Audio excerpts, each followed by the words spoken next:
So una, pay attention to the red flags or to red flags. Know the warning signs of what an unhealthy connection looks like. So, baka may mga napapansin kayo na red flags sa person nyo.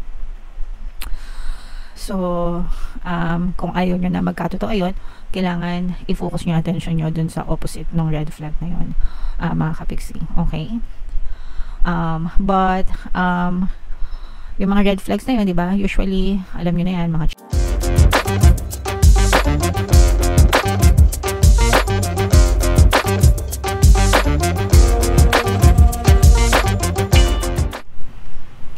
Hello guys, hello Scorpio, welcome back to Pinay Pixie Tarot. Ang pamagat ng episode natin for tonight is OOTM, Oracle of the Month, para ngayong November para sa Scorpio, Sun, Moon, Rising, Sign, and Venus.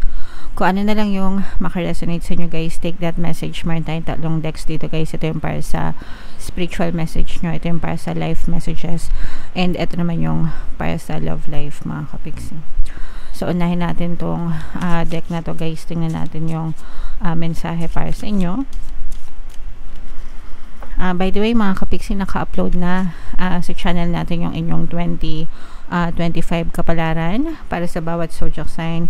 Kung hindi pa kayo, kung hindi nyo pa napapanood, mga kapiksi, punta na lang kayo dun sa ating YouTube homepage guys.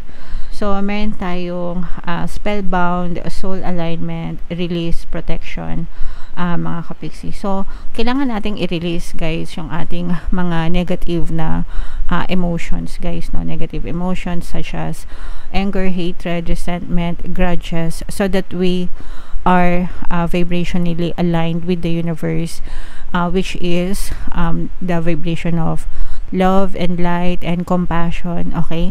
And para magkaroon tayo ng protection from above, mga kapiksi. So, yung mga negative emotions, yun yung nagiging blocks natin or blockage sa buhay natin. Parang hinihila tayo noon sa hindi magandang bagay, no? Negative vibrations. And kapag ka ganun, 'di ba, parang mabigat yung buhay natin, mabigat yung pagdadala. So, and ang tanging makakatulong sa atin para mawala yung mga negative emotions na yon is tayo din, no? By choosing to forgive, accept your circumstances, accept your fate right now as it is, no? Kumbaga tanggapin natin ng maluwag sa buhay natin yung nangyayari sa atin right now. Knowing and understanding na yung mga experiences of the past, may mga lessons yan na binigay sa atin para matuto tayo, and we can use them para maging guide natin to become a better version of ourselves, okay? And then again, sabi ko nga, we have to focus on the love and light, compassion, para meron tayong soul alignment sa taas, divine connection, mga kapiksi, para we are always being guided and protected, mga kapiksi. Okay? Naintindihan nyo ba? Comment down below, mga kapiksi, if naintindihan nyo. Pero ibig sabihin lang yan, kailangan as much as we can, no? Parang isipin nyo na lang na kapag madilim, hell, kahit wala namang hell talaga, no? Kapag maliwanag, heaven, okay? So, ganun na lang. Love and light. Pag light, heaven, langit, taas. Kapag darkness, madilim, impyerno, hell, okay? So, syempre, gusto natin palagi, guys, yung maliwanag, para palagi tayong align sa taas, mga kapiksi. Okay? Alright. So, comment down below, mga kapiksi, if naintindihan nyo yan, if nakaresonate kayo. Tingnan natin yung ganap sa inyo, guys. Ito naman pala is life messages. So, shuffle ko muna to, guys. Habang sinashuffle ko to, panoorin nyo muna yung video natin regarding sa ating paano mag-manifest ng abundance video course. Kapiksi, sawa ka na ba sa mga struggles at hirap sa buhay mo? Masipag ka ba at masikap sa buhay ngunit hindi ka pa rin umaasenso? Ilang beses ka na bang nag-attempt mag-negosyo at mag-invest pero palagi ka pa rin nalulugi? Sa pagkakataon na ito ay maaaring may subconscious beliefs ka na nagiging balakid sa iyong pag-unlad at pagyaman. Introducing, paano mag-manifest ng abundance video course. Dito ay matututunan mong ma-overcome ang mga balakid mo para tuluyan ka ng umunlad, umasenso, sumagana, maging matagumpay, successful at maswerte sa iyong kabuhayan, pera, trabaho, negosyo, salapi at kaperahan ng bonggang-bongga. Dali, mag-send na ng email sa pinoypixie@gmail.com at simulan na ang iyong pagyaman ngayon. Alright, so sa lahat ng gusto mag-avail ng course guys, meron tayong promo ngayong November pala guys, October, sorry. Magbibigay tayo ng free 3-in-1 Pampaswerte Subliminal until October 31 yan. So pampaswerte sa buhay, sa pera at saka sa love life, worth 1,500 yung freebie na yan guys, kaya i-avail nyo na. And ito yung life messages para sa inyo guys. So unang-una, imagine, no? Napakagandang mensahe para sa inyo. This is the universe telling you to use the power of your imagination so you can manifest things that you want in your life, mga kapiksi. Gamitin nyo yung imagination nyo using visualization technique, no?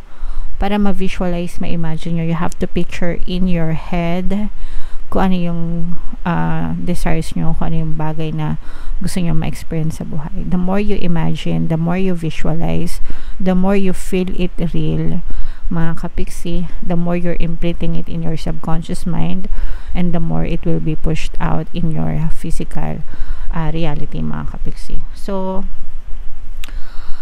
gamitin nyo ito kasi this is a very powerful technique guys para ma-reprogram ang inyong subconscious mind and ma-manifest nyo yung mga desires nyo. Again, you can be, do, and have anything that you want, mga kapiksi. Kahit ano, pwedeng nyong i-manifest sa buhay nyo, pwedeng nyo makamtan, lahat, kahit ano. Imagination is just one of the many techniques, no, na pwede nyong gawin when it comes to manifesting or manifestation.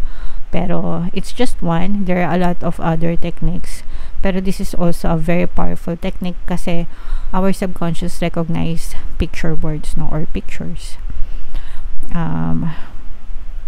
Mas natatanim, kumbaga mas natatanim sa subconscious mind natin when we try to imagine things. Okay, so kung mag-i-imagine din lang kayo, use it to your advantage, mga kapiksi. Libre lang yan, no? Hindi mo kailangan magpa-print, di ba? Hindi mo kailangan na internet, hindi mo kailangan ng subscription. Isipin mo lang, picture it in your head, and you can have it in your life, mga kapiksi. So, imagine the life that you want, no? Pagdating sa visualization or imagination, kailangan i-incorporate nyo yung 5 senses nyo. What do you see? What do you feel? What do you hear? What do you taste, no? Kung may kailangan ng panlasa.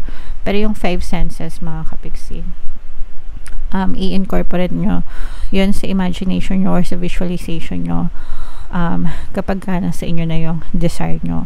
What if you already have your desire, no? So dapat ganun yung imagination nyo or visualization nyo, mga kapiksi.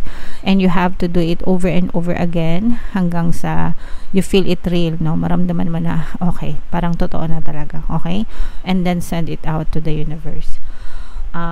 For more manifestation techniques or manifesting techniques, mga kapiksi, no, pwede kayo mag-join sa ating exclusive membership program sa channel natin. May mga videos doon regarding manifestation using the power of your subconscious mind and law of attraction. Click nyo lang yung join button sa baba. Okay? And another message guys is between worlds. Ito guys, parang natatrap kayo between past and future, between right and wrong, between darkness and lightness, mga kapiksi. So parang kaya siya between worlds kasi parang nasa gitna kayo. Pero palagi yung tatandaan guys, you're always facing forward. Palaging forward lang yung punta natin, no? Hindi kayo when you travel to the past, sa isip nyo nai-stuck kayo. Okay? Hindi kayo nakaka-move on kapag palagi nyong iniisip yung nakaraan, always remembering, especially kung pangit or negative yung circumstances of the past. Paulit-ulit nyo siyang hinahatak sa buhay nyo and wala kayong makikitang changes or pagbabago, mga kapiksi. So, kung gusto nyo magbago yung buhay nyo, you have to focus on the present. Kung ano yung pinagbubuhusan nyo ng attention nyo sa present, yun yung mapupush out sa future. So, ang relationship guys ng past, present, future, yung past nyo, yung past belief nyo, yung past na paniniwala nyo, yun yung na-experience nyo sa present nyo. Okay? And then, so yung present mo is your past. And yung present na pinagtutuunan mo ngayon ng pansin, that will be your future. Nagets nyo ba? So, yun yung connection ng past, present, future.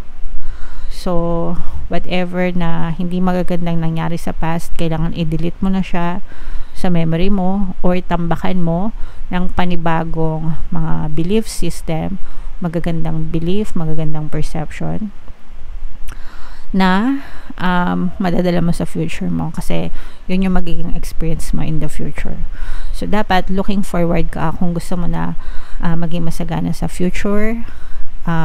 Use your imagination, okay? Na marami kang pera, masagana ka, marami kang properties, masaya ka, masaya family mo. So, ganun mo siya i-envision.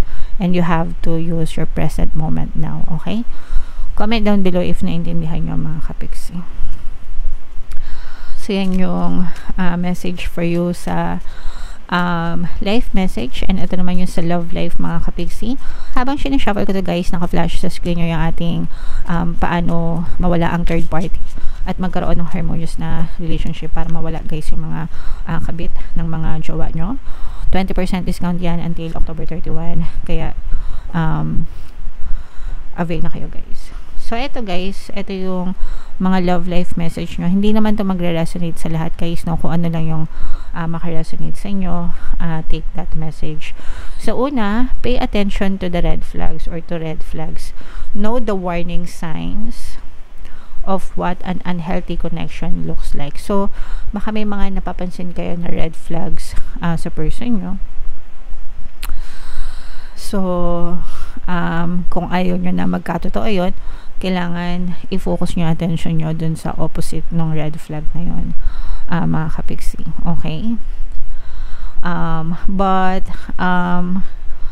yung mga red flags na yun, diba? Usually, alam nyo na yan, mga cheating, lying, betrayal, yan, mga red flags sa relationship. Kung kayo naman ay, let's say for example, magjowa pa lang, boyfriend, girlfriend, kung pwede pang may chance or pagkakataon pa na lumayo, tumakbo, by all means, run, di ba? Pero kung asawa na, minsan kasi pag asawa mas mahirap, no? Pagkasal na, asawa na, nagsasama na, tas may mga anak na, although pwede pa rin naman na makipaghiwalay, pero mas mahirap. Unlike nung pagka boyfriend, girlfriend mo pa lang, madaling makipag-break kasi wala pang solid na commitment. Pero, again guys, nasa sa inyo naman yan. Pero, pay attention dun sa mga red flags dun sa person yung mga kapiksi. Okay? And then, ito guys, talagang importante ito. You have to stay optimistic. Positive thinking and faith will bring romance into your life. Dapat sa relasyon, kung meron na kayong karelasyon or in a relationship kayo, dapat talaga hindi kayo naghahanap ng butas or negative sa person nyo. And you always look dun sa brighter side ng SP, sa brighter side ng relationship, para yun din yung napupush out sa inyong physical reality mga kapiksi. Okay? Alright. So, stay positive guys. And para magkaroon ng harmonious relationship mga kapiksi. So, comment down below, Scorpio, kung saang message kayo nakaresonate. Dito ba sa spiritual, dito ba sa life, or dito ba sa love life? Comment down below, mga kapiksi. And ito yung ating 2025 kapalaran, guys. Panoorin nyo na. And ito naman yung ating success stories ng paano mag-manifest ng abundance video course. Click here to subscribe, guys. Ito yung ating mga pampaswerte, subliminals. Thank you for liking, sharing, and subscribing. See you again next time. I love you all mga kapiksi. Have a nice day. Bye-bye.